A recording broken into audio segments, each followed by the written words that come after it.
Beetroot சாப்பிடாதவங்க கூட இப்படி செஞ்சு கொடுத்தா சாப்பிடுவாங்க. ஒரு பீட்ரூட்டை எடுத்து அதை நல்லா மிக்சியில் போட்டு கிரைண்ட் பண்ணிட்டு ஒரு கடாயில் நெய் ஊற்றி அந்த நெய்யில் பீட்ரூட்டை போட்டு நல்லா வதக்குங்க.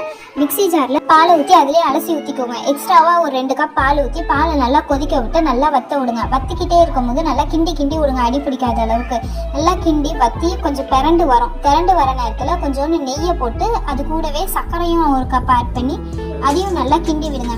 சர்க்கரை இலவி அது கொஞ்சம் கதன்னு வரும், அதையும் நல்லா கிண்டி விட்டு அல்வா பதம் வர வரைக்கும் நல்லா பரட்டி விட்டுக்கிட்டே இருங்க. இந்த பீட்ரூட் அல்வா செஞ்சு பிடிக்கிறதுக்கு ஸ்டவ் சிம்லேயே தான் இருக்கணும். இது நல்லா பிறண்டு தண்ணியெல்லாம் வற்றி வந்தோன்னே நம்ம ஸ்டார்டிங்லேயே நெய்யில் நட்ஸ்லாம் போட்டு வறுத்து வச்சுக்கணும். அந்த நட்ஸையும் இதில் போட்டு நல்லா கலந்து விட்டுக்கோங்க. நட்ஸ் ஆப்ஷனல் தான், போட்டால் டேஸ்ட்டாக இருக்கும். அதோட போட்டு நல்லா கலந்து இன்னும் கொஞ்சம் சுருள்ற அளவுக்கு நல்லா வதக்கி விட்டு இதை எடுத்து சர்வ் பண்ணலாம். இந்த அல்வாவை கேரட்ல கூட பண்ணலாம். இதோட டீடைல் ரெசிபி வேணும்னா கமெண்ட் பாக்ஸ்ல கமெண்ட் பண்ணுங்க. இந்த வீடியோக்கு அப்படியே ஒரு லைக் பண்ணிட்டு சப்ஸ்கிரைபும் பண்ணி வச்சுக்கோங்க. தேங்க்யூ.